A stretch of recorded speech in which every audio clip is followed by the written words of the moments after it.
네, 레바논 곳곳에서 동시다발로 수천 대의 휴대용 통신 장비가 이틀 연속 폭발한 사건을 계기로 중동 지역의 전운이 짙어지고 있습니다. 심상치 않은 중동 정세, 한국외국어대학교 중동연구소의 백승훈 전임연구원과 함께 짚어보도록 하겠습니다. 어서 오십시오. 네, 안녕하십니까. 반갑습니다. 자, 휴대용 통신 장비라고 하지만 우리가 보통 삐삐라고 부르는 페이저. 네. 무선 호출기하고요. 맞습니다. 그리고 또 휴대용 무전기 두 가지잖아요. 이것이 이제 폭발한 것이 현지 시간 17일과 18일인데 피해 집계는 마무리된 건가요? 지금 뭐 37명이 사망했고 예. 지금 한 3천여 명이 90여 개 병원에 지금 나뉘어서 입원해 있다라고 얘기하고 있는데 지금 300여 명의 그 사상자, 그러니까 부상자들이 좀 위중한 상태라고 합니다. 그러니까 이제 상황에 따라서 예. 그 사상자가 더 늘 수는 있는 상황인 거죠. 자, 그런데 헤즈볼라가 왜 이런 장치들, 요즘 잘 안 쓰는 거잖아요. 네. 삐삐 특히. 왜 이런 장치들을 사용해 왔을까요? 보안 문제 때문에 그렇죠. 왜냐하면 우리가 좀 복귀해 보시면 예. 우리도 범죄자를 추적할 때나 아니면 피의자를 추적할 때나 아니면 행불자를 이제 찾을 때 저희가 처음 하는 것이 이제 수사기관이 처음 하는 것이 예. 기지국에 가서 뭐라 그럴까요? 범죄자나 행불자가 마지막으로 이렇게 수신을 했던 그러니까 그쵸. 핸드폰이나 아니면 스마트워치나 그런 그 IT 기구에서 마지막으로 기지국에 이렇게 발신했던 거를 통해서 예. 위치 추정이나 동선을 파악하지 않습니까? 똑같은 것이죠. 그러니까 이스라엘에서 첨단 그런 위성 기술이나 이런 걸 통해서 헤즈볼라나 이런 그 요인들이 핸드폰을 이용해서 이렇게 하면 감청, 도청, 예. 그리고 위치를 추적할 수 있으니까 이제 전혀 다른 망을 사용하는 그 삐삐를 사용해서 하는 거죠. 그리고 삐삐는 우리가 다 알다시피 다 이게 그 번호로서 이렇게 서로 수신할 수가 있기 때문에 네. 이걸 암구어할 수도 있고 이게 그 정보가 누출이 된다 하더라도 그 이스라엘 정보부에서는 파악하기 어려우니까 아주 좋은 통신 수단이라고 할 수 있죠. 그렇군요. 네. 자, 그런데 이 헤즈볼라 대원들은 보통 그러면 일반인들처럼 일상생활에 같이 생활하는 겁니까? 일반인들하고? 이렇게 보시면 됩니다. 전투 요원도 있고 일반 그런 요원들도 있죠. 우리가 다양하게 그 사복 경찰도 있고 예. 하는 것처럼요. 그래서 헤즈볼라에서 이미 밝혔죠. 우리가 그 골드 그 페이저, 그러니까 그 삐삐, 그러니까 그 아폴로 예. 골드라고 하는 그 제품을 자기네들이 3,000개를 구매를 해서 전투 요원뿐만 아니라 우리 그 시리아, 그다음에 그 이란 그리고 그 뭐라 그럴까요? 그 레바논에 퍼져 있는 자기네들 예. 요인들한테 다 나눠줬다 이렇게 밝히고 있습니다. 자, 왜 이 질문을 드렸냐면 네네. 헤즈볼라가 그동안 비밀주의로 악명이 높지 않았습니까? 그렇죠. 자, 그런데 이번에 동시다발로 막 터지다 보니까 네네. 이제 어느 정도 그 헤즈볼라의 조직망이 노출된 거 아니냐 이런 분석이 나오더라고요. 뭐 그렇게까지인데 이렇게 보면 될 것 같습니다. 예. 아니 헤즈볼라 요원들은 그 생활인들입니다. 어떻게 보면 자기네들 나라에서 우리도 군인들이 다 군인 아파트 살고 이렇게 네. 한다고 해서 거기서 그 페이저가 터졌다라고 해서 네.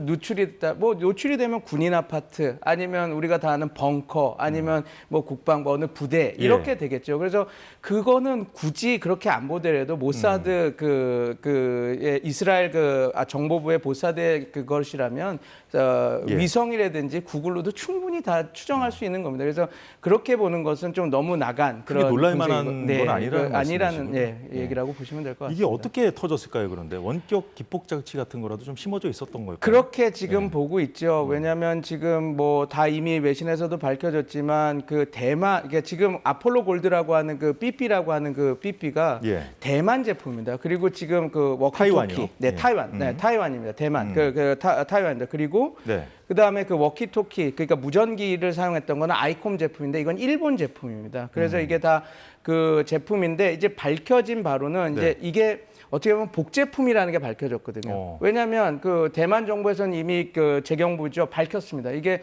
우리 그 골드 아폴로 골드 그 제품을 이 우리 대만 업체에서 레바논에 판 게 없다, 아, 간 게 그래요? 없다. 그리고 그 헝가리 정부에서도 원래 그게 지금 어떻게 되냐면 헝가리에서 있는 하나의 그 업체가 소위 예. BAC 컨설팅 KFT라고 하는 그 업체가 다 생산하고 그 판매까지 다 해서 이스라엘 쪽, 그러니까 헤즈볼라 쪽으로 넘겼다고 하는데 헝가리 정부에서도 지금 예.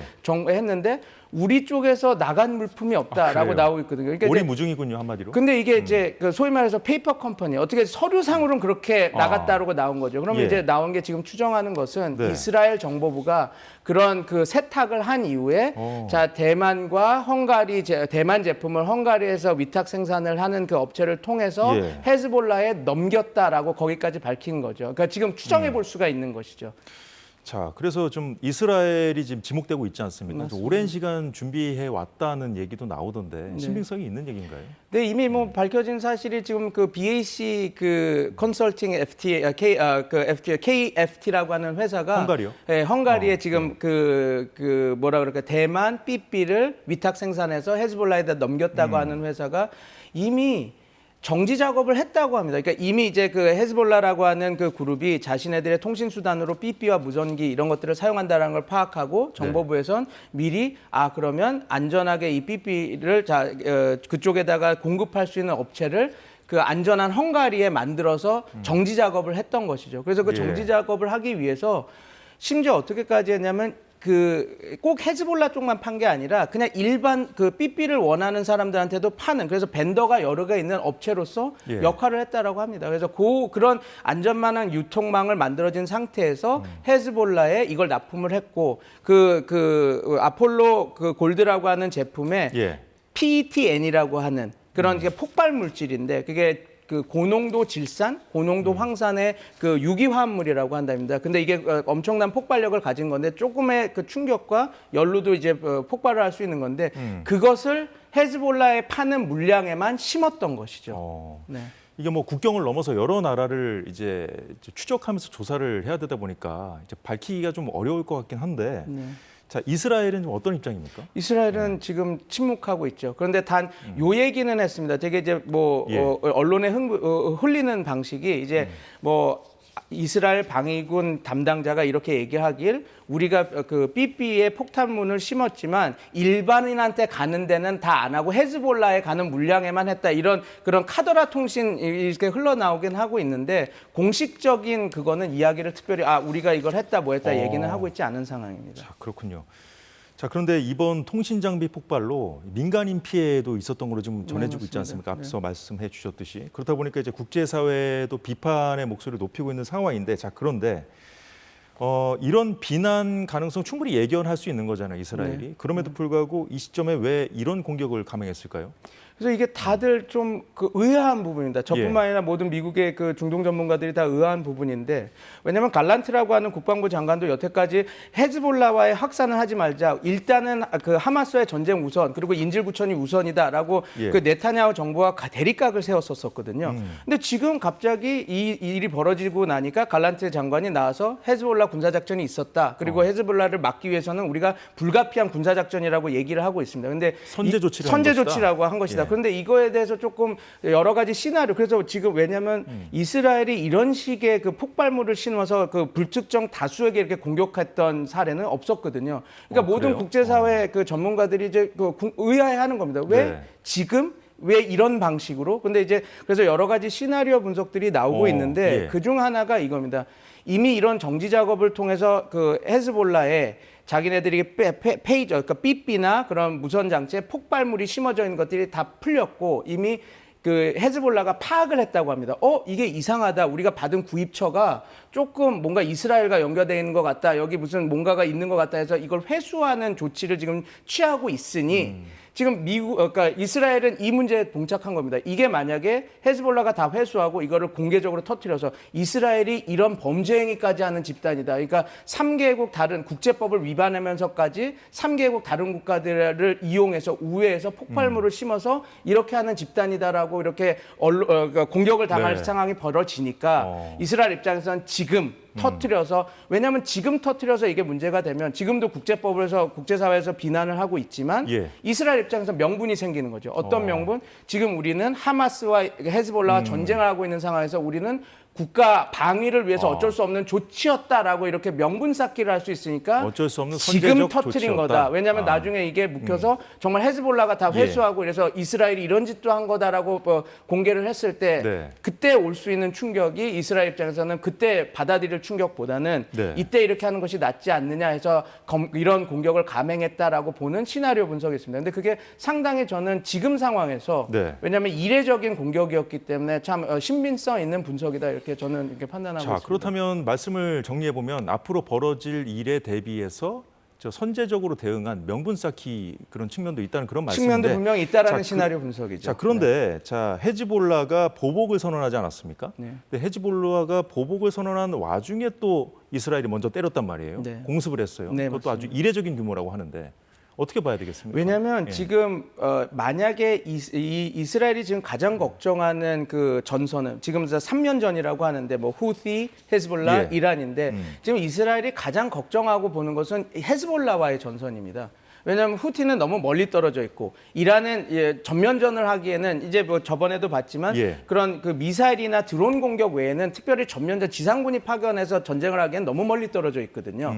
근데 지금 가장 위협이라고 할 수 있는 건 헤즈볼라 국경을 맞닿고 있는 그러니까 이스라엘 북부 국경을 맞닿고 있는 그 헤즈볼라입니다. 예. 그러니까 레바논에. 근데 이제 레바논 헤즈볼라가 나름 이제 그리고 지금 만약에 전면전으로 들어가면 이제 모든 국방부나 여러 가지 그런 단체들이 네. 이미 분석을 하지만 헤즈볼라는 하마스의 7배, 9배의 전력을 갖고 있다고 판단을 하고 있거든요. 예. 그냥 미사일 전력만 보고 그렇습니다. 그러면 어떤 일이 벌어지냐? 전면전이 일어나면 이스라엘이 물론 승리를 하겠지만 압도적인 전력차로 네. 그러나 민간인 피해 플러스 자신네들의 그 이스라엘 군의 피해는 기하급수적으로 늘 수밖에 없습니다. 그러니까 지금 그 상황에서 가장 큰 위협인 것이 헤즈볼라니까 예. 계속 헤즈볼라의 영향력, 그다음에 그 소위 말해서 그 군사적 영향력을 줄이는 것이죠. 그래서 최근에 이스라엘이 먼저 선제 공격을 해서 예. 40여 곳을 폭격해서 3천여 개의 그 로켓 그거를 형해화시켰다라고 말하지 않았습니까? 그거는 뭐냐면 이런 명분이 있을 때마다 네. 그러니까 이스라엘이 그 헤즈볼라를 공격해서 헤즈볼라의 그 군사력, 그다음에 군사 캐퍼빌리티라고 하죠. 그런 그 능력을 상당히 저해시키는 방향으로 이렇게 가고 있는 것이죠. 근데 이란은 피해 보복을 천명한 지 꽤 지났는데 왜 지금까지 가만히 있는 걸까요?